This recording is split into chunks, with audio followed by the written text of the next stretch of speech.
Eh bien salut à tous les Evilers, c'est Bad, j'espère que vous allez bien. Aujourd'hui on se retrouve pour une nouvelle vidéo sur Summoners Wars Chronicles, encore une fois. Et aujourd'hui nous allons parler des raids d'élite. Alors pourquoi est-ce qu'il est important de quand même farm les raids d'élite sur Chronicles?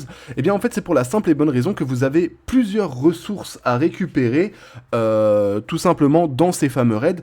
Et aussi parce qu'en fait je me suis rendu compte qu'à la fin de la série de tutos sur comment bien recommencer Summoners Wars Chronicles en 2024, j'avais totalement oublié de vous parler des raids d'élite. En fait, c'est-à-dire que vous avez la possibilité de farmer votre mythique une fois que vous avez terminé votre saut de croissance, en fait. Donc c'est le petit truc que vous avez au début du jeu qui fait en fait que vous allez commencer instantanément le jeu en fait au niveau 90 avec l'un des trois invocateurs de base, donc à savoir Kina, Orbia, Cliff, mais vous pouvez également faire un saut de croissance, un deuxième saut de croissance plutôt sur Jhin ou Is. Sachant que moi dans la série de vidéos je vous le montrais uniquement sur Kina si je ne vous dis pas de bêtises. Et donc en fait une fois que vous avez fait ce saut de croissance, bah en fait vous avez un set mythique, c'est-à-dire un set avec le fond doré comme ceci. Vous avez un set mythique, mais en fait ce set mythique ne sera pas votre set définitif. Votre set définitif sera un set que vous allez aller farmer beaucoup plus tard dans dans le raid héroïque, à savoir qu'il y a plusieurs possibilités de raid à aller farmer. Enfin d'items en tout cas à farmer, c'est-à-dire que vous allez avoir la possibilité de farmer actuellement donc l'oasis du désert qui est actuellement un excellent set pour tous les invocateurs. Il n'y a aucun invocateur qui ne peut pas profiter de ce set, puisqu'en fait, le set de l'Oasis fait que si on vous vole un effet bénéfique, vous avez un pourcentage de chance de vous le réappliquer. Donc, ça veut dire que si vous êtes sous immunité, que l'adversaire vous strip ou vous vole votre immunité, eh ben vous pouvez, avec je sais plus combien de pourcents de chance, je crois que c'est... Où est-ce que c'est marqué ? Je ne sais plus exactement où c'est marqué, mais vous avez un pourcentage de chance de vous réappliquer ce buff. Ce qui fait que du coup, le set de l'Oasis du désert est un excellent set, mais vous avez également la possibilité de farmer les anciens sets. Et dans les anciens sets, il y a plusieurs sets qui sont intéressants. On a notamment l'ombre du crépuscule, qui est un excellent set. Donc attention, le noir, parce que je vois de plus en plus de gens avec l'orange. Attention, l'orange n'est pas viable. C'est le noir qu'il faut. Voilà. L'orange, en fait, le truc, c'est que les buffs appliqués et les augmentations que vous avez avec ne sont pas prises en compte dans l'arène et les combats d'occupation. Donc, c'est bien le noir qu'il vous faut. Voilà. Et ensuite, vous avez les ailes du firmament, encore une fois, qui sont pas mauvaises. Et puis, vous avez dans ces sets, on peut notamment parler du regard des abysses, qui est pas mauvais non plus. Et vous avez également, des sets un petit peu plus vieux, donc vous avez la possibilité d'avoir aussi l'épée de l'extermination, pardon. Vous avez aussi l'héritage de la lune, qui n'est pas un mauvais set. Sachant que le mieux, même si c'est long, c'est toujours de vous rediriger vers le set que vous qui est le plus récent en fait par rapport aux autres. Pourquoi ? Parce qu'en fait, plus les saisons de raid mythique avancent et plus les sets proposés sont avantageux et ont des buffs conséquents. C'est pour ça en fait qu'on va toujours éviter, maintenant par exemple si je devais mettre un set sur un invocateur, j'irai pas récupérer de l'héritage de la lune ni de l'extermination ou j'irai pas non plus récupérer du regard des abysses ou même des ailes du firmament, mais j'irai plutôt récupérer de l'ombre du crépuscule ou à la limite l'oasis du désert. Voilà, ça c'est pour la petite introduction aux raids héroïques et surtout aux raids d'élite dont on va parler aujourd'hui. Les raids d'élite, vous en avez plusieurs. Ils sont tous farmables 3 fois par semaine. Toutes les semaines, vos 3 entrées se reset et vous avez la possibilité de les farmer 3 fois chacun. Donc c'est pas en mode genre vous en faites qu'un seul 3 fois et après vous êtes bloqué. C'est vraiment vous pouvez les faire comme vous le désirez. Ici je vais juste faire un petit truc, c'est que je vais switcher sur ma Kina que je suis en train de build. Je vais switcher sur ma Kina pour pouvoir justement vous montrer comment est-ce que ces raids fonctionnent. Puisqu'en fait dans cette vidéo je vais tous les faire d'affilée 2 fois chacun en vous donnant les petits tips, les petits trucs à faire pour ne pas être bloqué. Donc Machina ici, j'ai toutes les compétences au maximum, mais ça c'est pas dispensable, enfin c'est indispensable, enfin c'est pas indispensable, pardon, vous verrez plus tard que ça ne change rien. En revanche, pour les sets, bah vous le voyez, je n'ai pas de full mythique encore actuellement sur Machina, c'est-à-dire qu'en fonction des éléments que je vais prendre, admettons par exemple que je veux jouer Kina Vent, et ben si je joue Kina Vent, je n'ai pas l'effet du set mythique entre mon arme principale, et mon arme secondaire. Le set mythique n'est pas appliqué ici.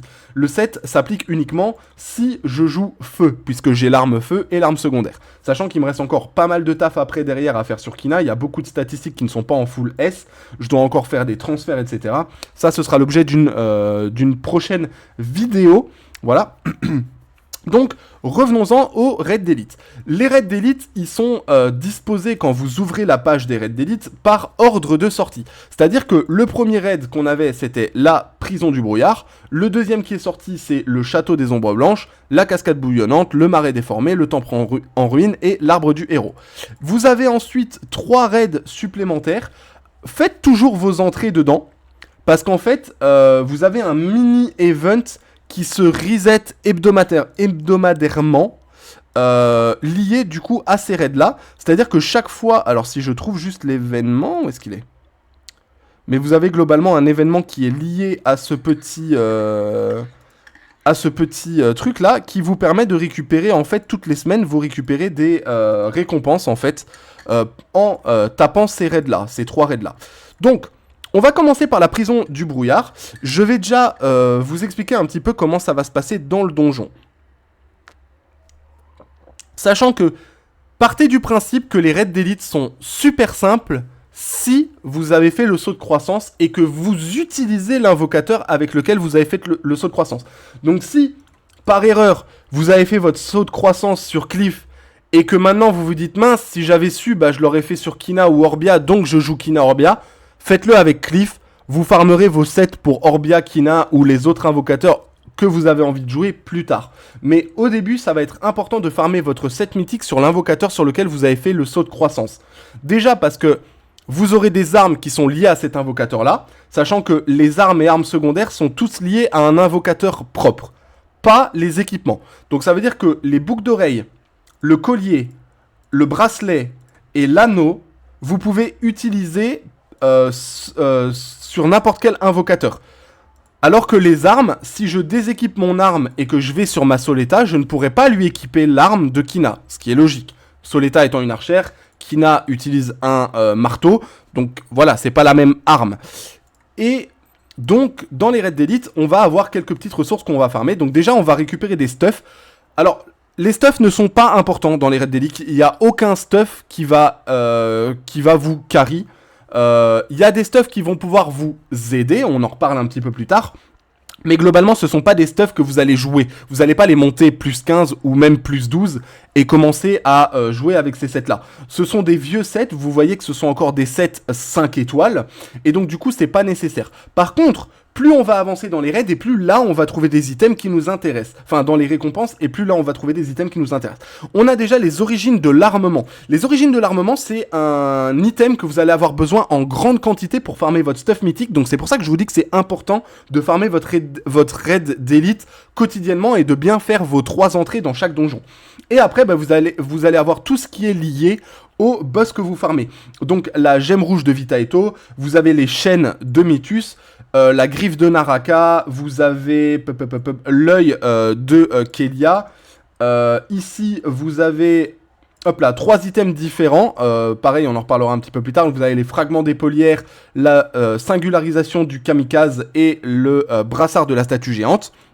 Et enfin, dans l'arbre du héros, c'est pareil, nous avons les plumes de Farakel. Voilà, pareil. Encore une autre précision avant qu'on commence à taper les premiers raids et que je vous donne les instructions, parce que si vous êtes sur cette vidéo sur les raids d'élite, c'est potentiellement que vous galérez à les passer, ou alors que vous galérez à les passer en héroïque, et en fait c'est exactement la même mécanique que vous les fassiez en fait en élite ou en héroïque, la mécanique est la même.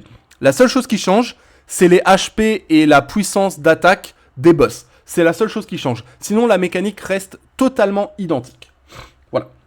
Donc, La première chose à faire, c'est de bien choisir votre raid, surtout en fonction de votre stuff. À savoir que il y a deux stuffs principales qui sont joués sur les invocateurs. C'est le stuff du château des ombres blanches. Enfin, pardon, il y a... Non. Vous avez la possibilité de jouer uniquement Kelia. C'est peut-être le seul que vous allez farmer énormément. Farakel peut potentiellement servir, mais ce serait plus sur Is. Sachant que Is, en fait, c'est potentiellement l'invocateur que je vous déconseille le plus de jouer au début. Parce qu'en fait, Is, ça va surtout être un invocateur que vous allez jouer avec des stuffs mythiques directement récupérés. Parce que ça offre beaucoup plus de stats à Is que du Farakel. Farakel, c'était vraiment à l'ancienne. Quand Is est apparu sur le jeu, on jouait Farakel sur Is au tout début. Maintenant, c'est plus du tout le cas. Donc voilà. Ensuite, on va donc parler pour le premier raid qu'on va taper de Vita et To, la prison du brouillard. Sachant que les boss, les donjons de raid, on les appelle toujours par le nom des boss. Donc, si vous entendez « Ah, tu devrais farmer Smokey ou Vita et To », ça veut dire qu'on parle de la prison du brouillard. Alors pourquoi Smokey? Parce que c'est Smokey Castle, je crois, en anglais, ou quelque chose comme ça. Et donc du coup, Smokey Jail, je crois même. Bref, je sais plus exactement, mais ça doit être un truc dans ce style-là. Donc on les appelle plus souvent Smokey, mais vous entendrez plus souvent Vita et To. Vita et To, c'est un double boss. Vous allez voir qu'il n'est pas excessivement compliqué à passer.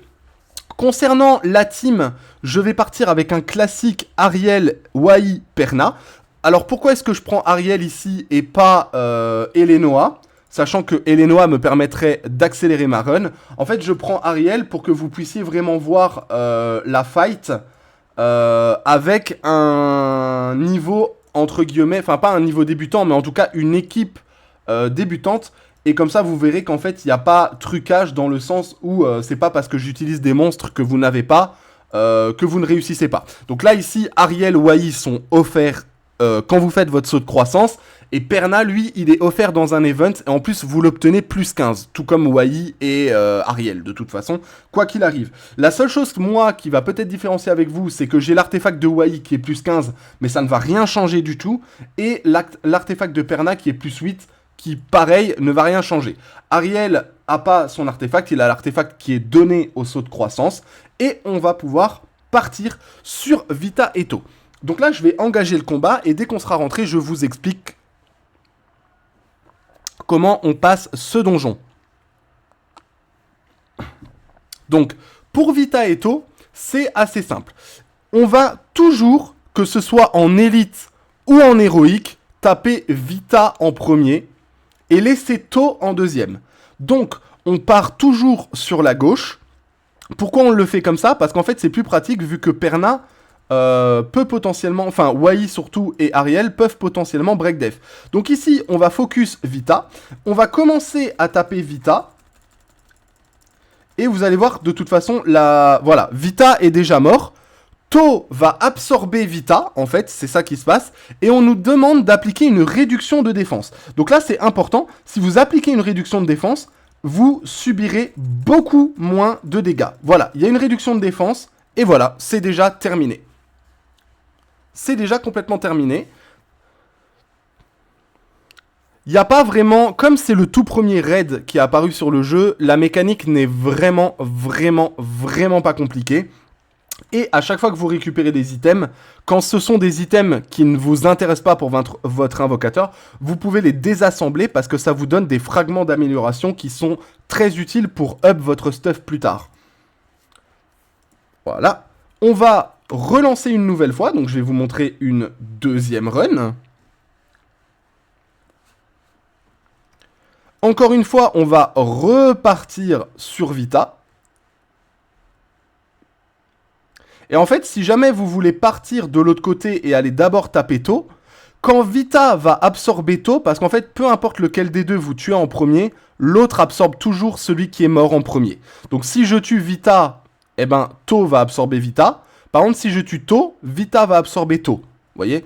Et la seule chose qui diffère, c'est que si il vous reste To, vous devrez faire une réduction de défense. Et s'il reste Vita, vous devrez faire une réduction d'attaque. Et comme dans les compos, les deux compos principales qu'on utilise, à savoir Ariel ou Aïperna ou Elenoa ou Aïperna, on n'a pas de réduction d'attaque, c'est pour ça qu'on va d'abord taper Vita. Et on peut pas se permettre de dégager un des membres de l'équipe, puisque de toute façon, ce sont littéralement les meilleures possibilités à jouer. Donc là, ici, je vais juste mettre un petit coup de heal avec Ariel pour dégager les debuffs. Et ensuite, bah, on a juste, pareil, à taper tôt. Bon, là, ici, j'ai pas appliqué de break def. Si, c'est bon, le break def est appliqué. Et voilà, il est décédé. Donc, vous voyez, il n'y a vraiment rien de compliqué dans ce raid-là. C'est à partir de maintenant que ça va un petit peu se complexifier. Et en fait, plus on va descendre dans les raids, plus ils vont être compliqués.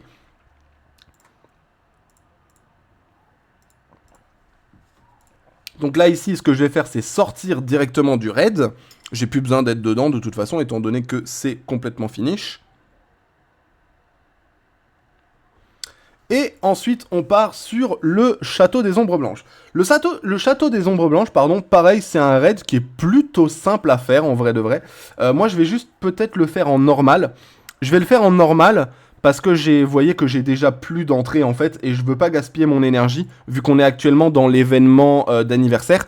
J'ai pas envie de dépenser mon énergie dans autre chose que la requête répétitive. Donc ici, je vais le lancer en solo, en faisant des recharges dans... Ah, j'ai pas le choix, en fait. Mince. Est-ce que je peux faire un soutien au combat et le démarrer en solo? Non, je devrais pouvoir entrer... Ouais, si, c'est bon. Je dois pouvoir entrer comme ça. Voilà. Donc, le Château des Ombres Blanches, je pars avec exactement la même team, puisque de toute façon, c'est la même compo qui est utilisée. Et ici, par contre, vous allez voir, il y a une mécanique un peu plus importante à faire attention. C'est-à-dire qu'en fait, vous voyez, c'est un espèce de château avec deux bras en chaîne. Ces bras vont bouger, vous attaquer, etc. Et ce qui va se passer, c'est que si je m'approche, il va faire des petites zones rondes au sol. Ces zones, vous devez impérativement les éviter. En fait, ce sont des zones qui vont absorber votre mana. Et si vous n'avez plus de mana, vous ne pouvez pas lancer vos sorts. Donc c'est pour ça qu'il faut faire très attention aux zones qu'il va poser au sol. Vous allez voir quand on va rentrer sur le combat, c'est des zones rondes. Et enfin, sa deuxième mécanique, c'est tout simplement que, aléatoirement, si le combat dure un certain temps, vous allez voir que parfois vous le battez assez rapidement, et il n'a même pas le temps de le faire.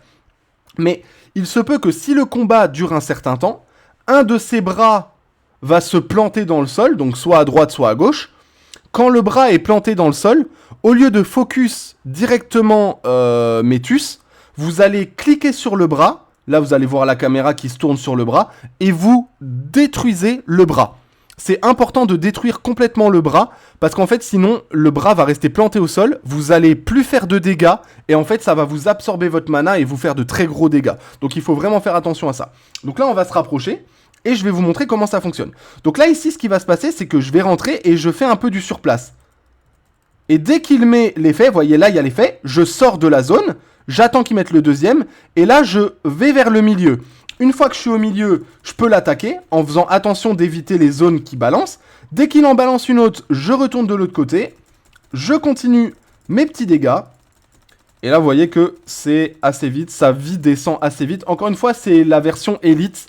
En héroïque, il plantera forcément son bras dans le sol quand vous allez le farmer pour la première fois. Donc quoi qu'il arrive, il plantera son bras dans le sol. Donc il faudra vraiment faire attention à cliquer sur le bras et détruire le bras. Ici, hop là, je vais dégager les machins comme ça, voilà.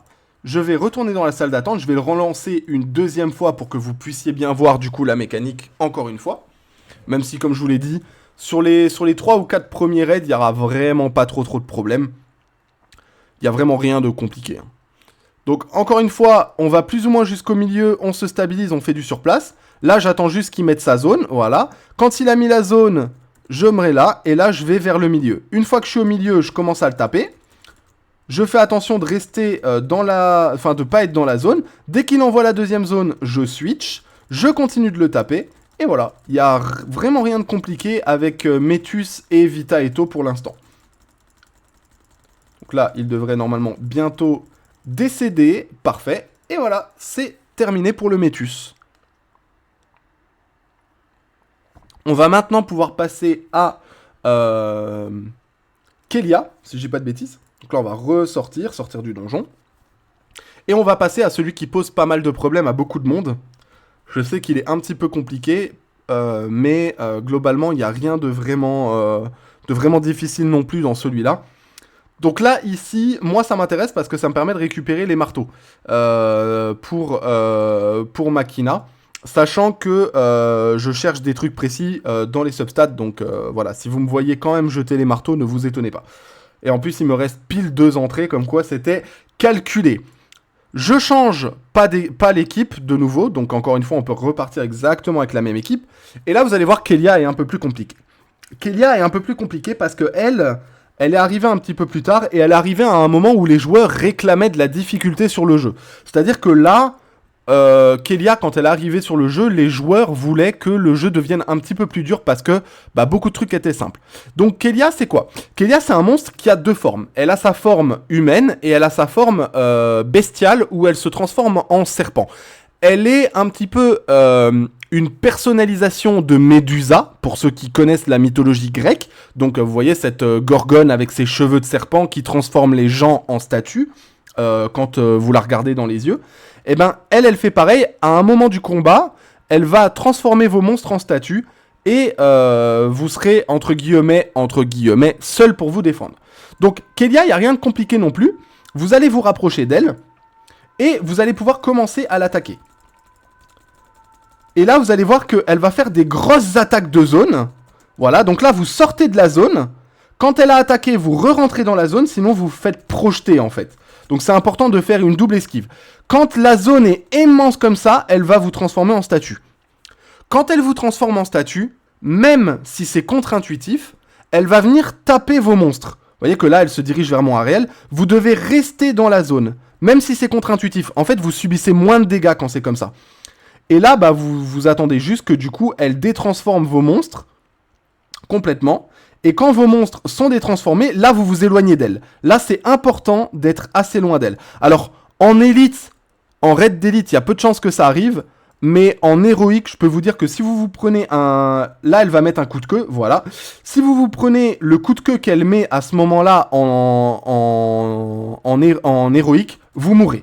Quoi qu'il arrive, vous mourrez. Et après, une fois qu'elle s'est retransformée, après la phase de statue, quand elle s'est retransformée en humaine, vous avez juste à la mêler, simplement. Encore une fois, vous évitez les zones pour pas vous faire projeter. Bon, là, c'est mes monstres qui ont été projetés, mais c'est pas trop grave. Voilà. Quand elle fait des grosses attaques comme ça de zone, vous devez le moins possible être dans les zones. Bon, Ariel est mort. Parce que j'ai pas eu le temps de me sortir des zones, mais vous devez impérativement sortir des zones parce qu'en fait, ça vous...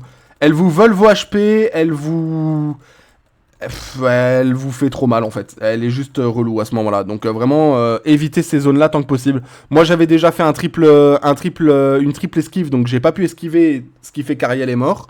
Mais globalement, voilà.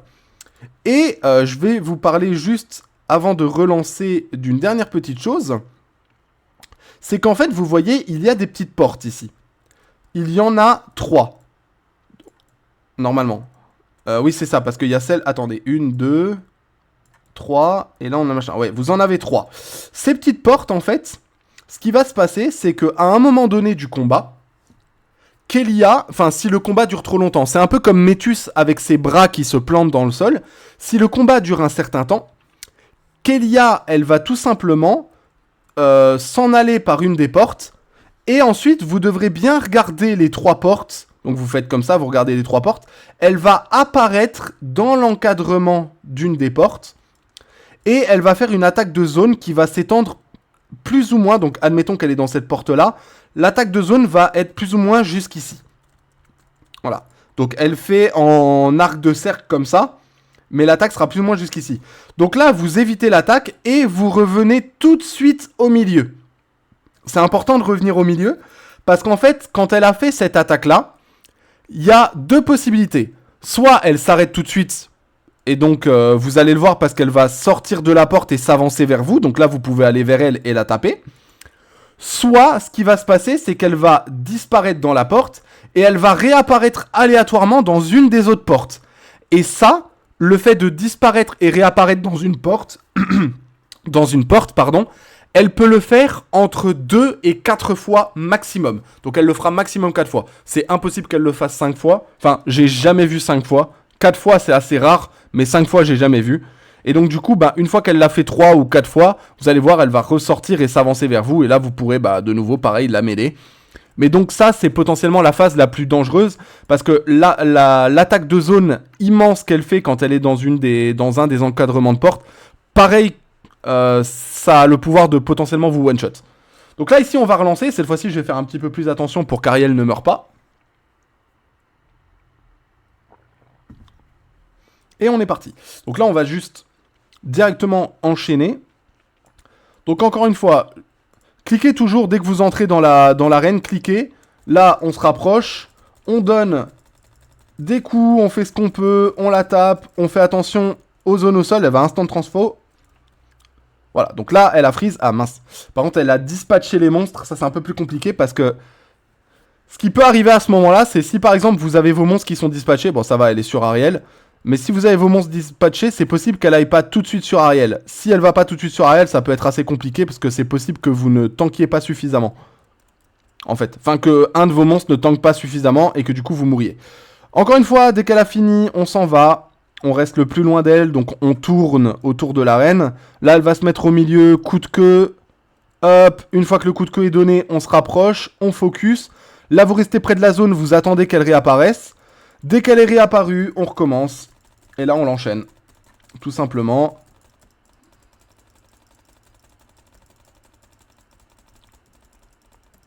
Bon, elle peut donner autant de coups qu'elle veut. Hop là, en plus j'ai mon ulti, c'est nickel chrome.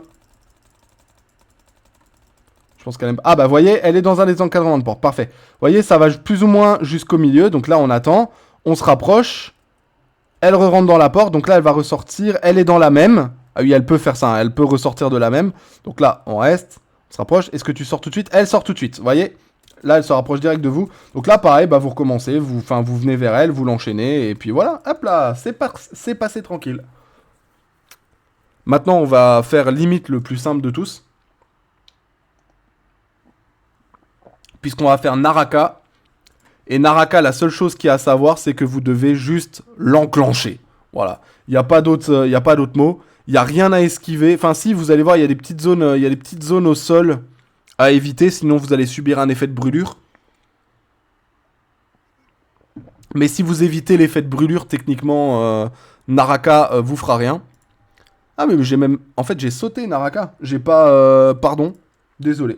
Donc bon, on est parti pour Naraka. Encore une fois, je ne change pas d'équipe. On prend la même équipe.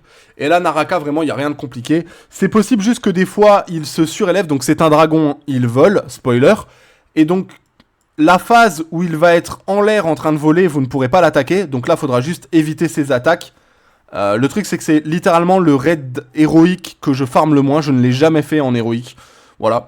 Je connais sa mécanique parce que je l'ai farmé par le passé, parce que c'était le stuff qu'il fallait pour Cliff à l'époque, pardon. Donc voilà. Donc là ici vraiment juste la seule chose qu'il y a à faire, vous évitez les attaques et vous le tapez. Donc attention aux attaques. Alors il met un effet de fear. Donc l'effet de fear c'est peut-être un peu chiant. Vous voyez là il s'envole en l'air, il donne une grosse patate, mais c'est pas trop grave. On se rapproche, on continue de l'enchaîner. Voilà, il n'y a vraiment rien de compliqué. Et vous voyez qu'au sol, il met des petits effets de lave. En fait, ces effets de lave, si vous allez dedans, vous allez vous prendre un effet de brûlure qui va vraiment vous faire très mal. Quand il est au sol, c'est qu'il a perdu beaucoup de PV. Donc là, voilà, vous avez vraiment juste à l'enchaîner. Il n'y a vraiment rien de compliqué. Hein. Naraka, c'est beaucoup d'HP, mais pour pas grand-chose finalement, parce qu'il est plutôt simple. Vous voyez, il est mort. Hop là, c'est fini. Il est possible aussi qu'il invoque une horde de monstres avec un bouclier. Cette horde de monstres, vous devez la tuer le plus rapidement possible. Donc vous devez tuer tous les monstres sans exception. Et quand tous les monstres seront morts, que vous aurez tué tous les monstres de la petite horde, vous allez avoir ces petites stèles ici qui seront avec un bouclier autour d'elles. Vous allez dans une de ces stèles. Parce qu'en fait, ce qui va se passer, c'est que Naraka va monter en l'air et va faire un gros souffle enflammé sur toute la map. Et si vous n'êtes pas dans le bouclier, vous faites one shot. Voilà. Alors que si vous êtes dans le bouclier, vous ne subirez même pas les dégâts de l'attaque. Donc encore une fois, on va le relancer et ensuite on pourra passer aux deux derniers qui sont potentiellement au début du jeu quand vous commencez les plus compliqués. Encore que vous allez voir que le seal n'est pas vraiment méchant. Enfin, c'est surtout qu'il n'est pas difficile à passer quand vous connaissez la mécanique. Donc là, on a donc Naraka, on va se rapprocher. Hop, on est parti. On se met le buff d'attaque, on va le taper. J'ai pas eu le temps de heal. Ariel, s'il te plaît. Voilà, ici on fait bien attention à pas aller dans la zone. Donc on fait attention à pas être dans la zone les petites zones enflammées au sol. On mêle, une fois qu'il tombe au sol, ça veut dire qu'il est à mi-HP. Ça, ce qui va se passer quand il tombe au sol, qu'il est couché au sol, ça va souvent vous arriver si vous avez la phase avec les monstres qui courent partout. Parce qu'en fait, il va lancer son souffle enflammé. Et une fois qu'il a lancé son souffle enflammé, c'est oh là là, je me suis battu, je suis fatigué. Du coup, il tombe au milieu de l'arène et il reste couché pendant 5-10 secondes avant de se relever. Donc voilà, encore une fois, comme je l'ai dit, Naraka, vraiment rien de compliqué. On va pouvoir passer au seal, donc au temple en ruine. Et là, encore une fois, ben, le temple en ruine, il n'y a rien de compliqué, let's go. Alors là, par contre, je vais pas avoir le choix. Ou alors, je peux peut-être le faire en soutien au combat. Ouais, on va le faire en soutien au combat, c'est parti. Donc là, le seal, comme je vous l'ai dit, il n'y a rien de compliqué. Encore une fois, la même team. De toute façon, on va utiliser la même team. Peu importe le raid, hein, je vous le dis tout de suite. Donc là, on est parti. On va, hop là, s'avancer. Et en fait, le seal, faut juste le suivre et éviter ses attaques. Et le taper. C'est tout. Donc là, vous allez voir, hop là, il fait une attaque en croix. On n'est pas dedans, on peut le taper. Là, il fait une attaque de charge, on esquive. On va vers lui, on le tape. Et c'est vraiment juste tout le temps, esquiver les attaques du seal. Donc là, pareil, on n'est pas dedans, on peut continuer à taper.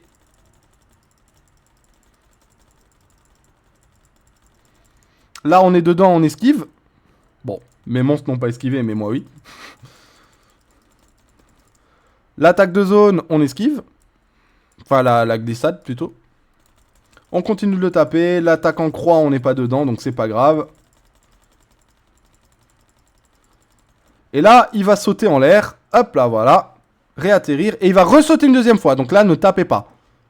Là, vous attendez, il met un coup et un deuxième coup. En fait, c'est une attaque en deux temps qu'il fait. Donc c'est pour ça qu'il faut bien éviter les deux attaques. Encore une fois, premier coup, on rentre dans la zone, deuxième coup. Premier coup, on rentre dans la zone, deuxième coup. Attention, il va sauter. Premier coup, on rentre dans la zone, deuxième coup. Voilà, donc là, c'est vraiment juste l'enchaîner. Là, il va faire des attaques de zone, mais vous inquiétez pas, elles sont un peu longues. Vous allez avoir le temps de le taper entre temps. Et après, vous mettez juste entre deux attaques. Et parfait. Donc là, ça a pété. Oh, j'ai perdu quand même pas mal d'HP. Là, vous allez devoir chercher. Donc quand il se met en boule comme ça, vous cherchez ce petit bitonio juste là. Vous cherchez ce petit bitonio, vous faites le focus dessus et vous le détruisez. Quand il est détruit, ça vous génère un bouclier d'invincibilité. Et là, vous pouvez continuer de le taper.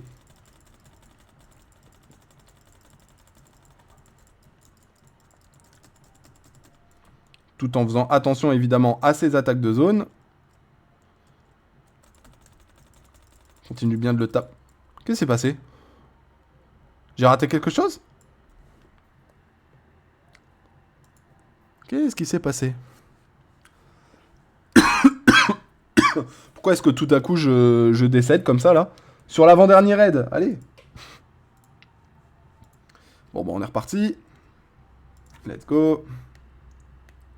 J'ai dû rater quelque chose. Il y a un truc sur lequel j'ai pas dû faire attention, mais...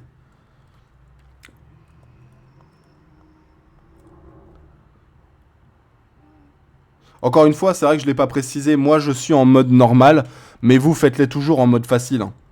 Ça ne change rien. Moi, c'est juste parce que je n'ai plus d'entrée et que du coup, bah, comme ça, je peux faire des entrées simples. Mais le taux de drop ne change pas du normal au facile. Le taux de drop ne change pas. Vous n'aurez pas plus de récompenses en le faisant en normal qu'en le faisant en facile. Donc Normalement, le normal, si je vous dis pas de bêtises, c'est vraiment juste pour ceux qui veulent le faire à plusieurs, en fait. Si vous voulez le faire en groupe avec des potes pour que ça aille plus vite ou je sais pas. Mais voilà quoi. Sachant qu'en plus, quand vous faites ça, les HP max du boss augmentent.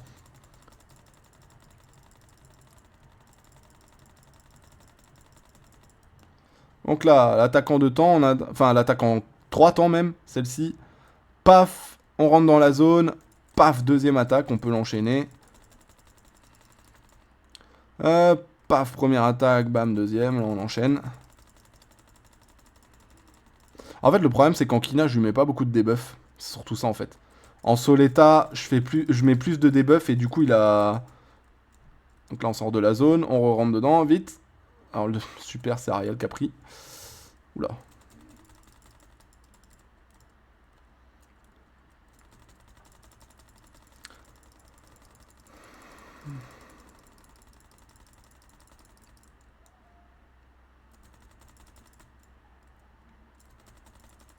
Donc là, il va générer son petit bouclier. Voilà, là maintenant, on va chercher le petit bitonio. Alors parfois, c'est possible qu'il soit totalement à l'inverse de vous, comme parfois, c'est possible qu'il apparaisse à 3 cm. Une fois qu'il y a le petit bitonio, on le tabasse. Quand le petit bitonio était tabassé, bah là, juste on défonce le boss. Hein. Bah vraiment, je lui mets pas de break def, c'est une dinguerie.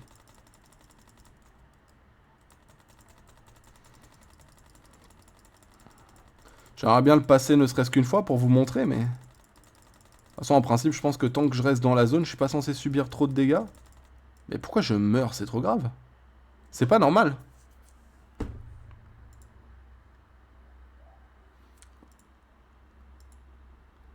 Enfin, soit, vous avez compris.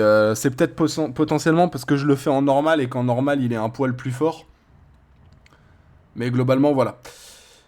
Donc, vous faites le bien en facile. Comme je vous l'ai dit, les taux de drop ne changent pas. Et le temple en ruine, vous allez devoir le farmer quoi qu'il arrive. Mais pas pour le stuff, en fait. Vous allez devoir le farmer parce qu'en fait, c'est le seul raid qui vous donne les pierres d'amplification de magie. Pierres d'amplification de magie qui vous servent à farmer votre stuff mythique dans les métiers. Donc là, si je vais voir dans la forge, par exemple, vous allez voir que je vais avoir besoin de ces fameuses pierres pour convertir un item 6 étoiles 3 fois awake. Donc vous voyez qu'ici, il m'en faut 20 par stuff mythique, plus 20 des épées dont on a parlé, pour faire un stuff mythique. Donc c'est pour ça que c'est un peu compliqué... Enfin, c'est pour ça qu'en fait, vous devez, quoi qu'il arrive, farmer le temple en ruine. On passe au dernier, Farakel, l'arbre du héros. Et là, vous allez voir qu'en fait, avec Farakel, bah, y a pareil, il n'y a rien de compliqué, c'est juste un pattern à suivre. Mais, encore une fois, c'est un pattern relativement simple, ici. Donc ici, on va balancer Farakel. Et vous allez voir qu'il n'y a rien de bien relou dans Farakel. Donc là, début du fight, Farakel apparaît. Et en fait, Farakel, lui, il s'applique des éléments. C'est-à-dire qu'il va commencer en étant neutre. Donc vous voyez que là, il est neutre. Et au bout d'un certain moment, quand je vais le taper pendant un certain temps, il va changer. Vous voyez que là, il est passé en vent. Quand il est passé en vent et qu'il monte en l'air, vous allez devoir faire les petites zones d'électricité, là, les faire... taper le plus proche possible de l'origine de l'eau, qui est juste à côté de moi. Vous voyez là la petite machin. Bon, évidemment, ça l'a pas pété, nickel. Donc en fait, ce que vous devez faire, c'est faire en sorte qu'il tape lui-même les éléments qu'il se met. Alors là, malheureusement, le combat va durer un peu plus longtemps. Et celui-là, je ne le ferai qu'une seule fois. Enfin, je vais vous le montrer qu'une seule fois.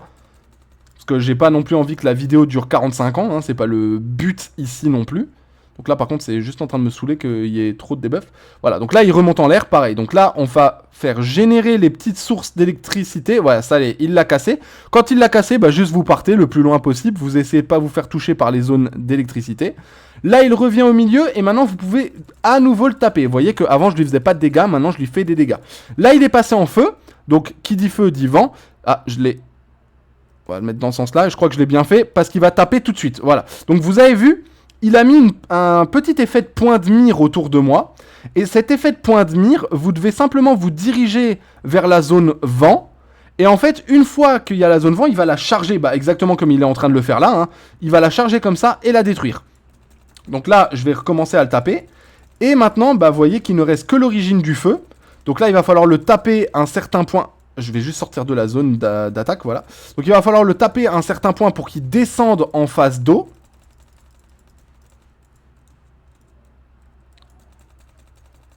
Alors descends juste en face d'eau, s'il te plaît, par pitié. Voilà, ça y est, il est en face d'eau.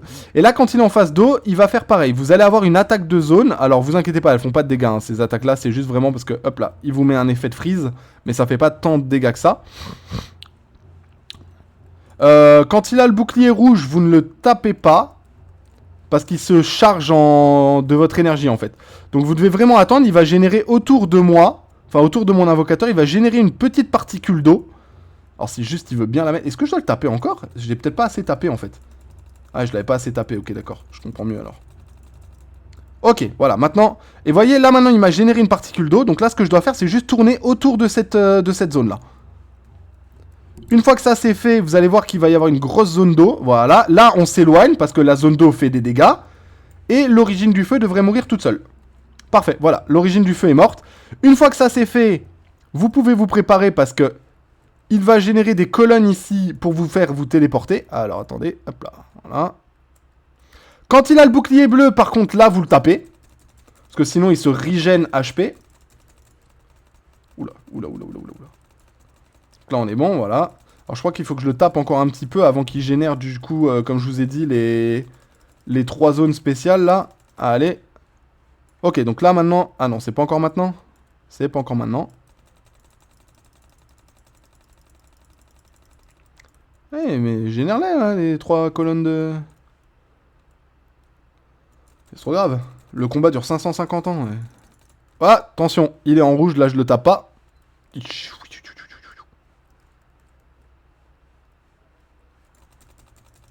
En fait, il prend encore des dégâts, c'est trop grave.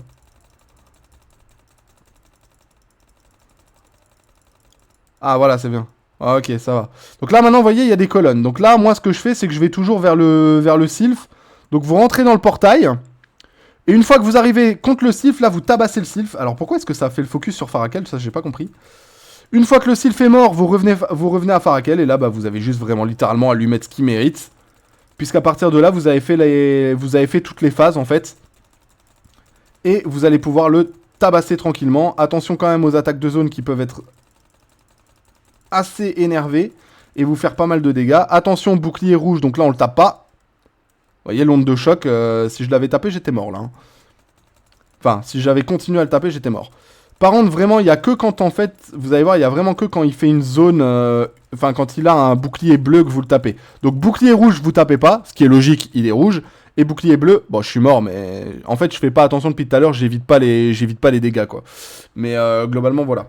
Donc, vous faites attention, bouclier rouge, vous ne tapez pas, bouclier bleu, vous tapez. Donc, rouge égale vous pouvez pas, et bleu égale vous pouvez, globalement. Et ben voilà, on a fait tous les raids d'élite, on les a tous passés, enfin, sauf Farakel et le Seal. Mais pour la simple et bonne raison que... je faisais pas forcément attention à éviter les dégâts. Le seal, je pense que c'est parce que je l'ai fait en normal et pas en facile. Je pense que le seal en facile, à mon avis, il passait. Et bah, globalement, voilà. Donc vous avez à peu près une idée de ce qu'il faut faire pour réussir les raids d'élite. Voilà, j'espère que cette vidéo vous a plu. Elle est un petit peu longue et je m'en excuse, mais il fallait parler de tous les raids d'élite, de toute façon, quoi qu'il arrive. Donc comme ça, c'est fait. Je vous souhaite une bonne fin de journée. Je vous invite à liker la vidéo si elle vous a plu et à vous abonner à la chaîne YouTube. On vise les 100 abonnés avant la fin de l'année et je sais que c'est largement faisable. Vous êtes déjà plus d'une trentaine, je pense maintenant, ou d'une quarantaine, je sais plus exactement. Ça fait un moment que j'ai pas revérifié le nombre d'abonnés, mais voilà. Et puis bah voilà, n'hésitez pas, comme je l'ai dit, à liker la vidéo. Allez dans la description, vous avez le serveur Discord et la chaîne Twitch pour ceux qui veulent nous rejoindre sur Twitch. Et puis voilà, je vous dis à très bientôt, c'était Bad, ciao tout le monde.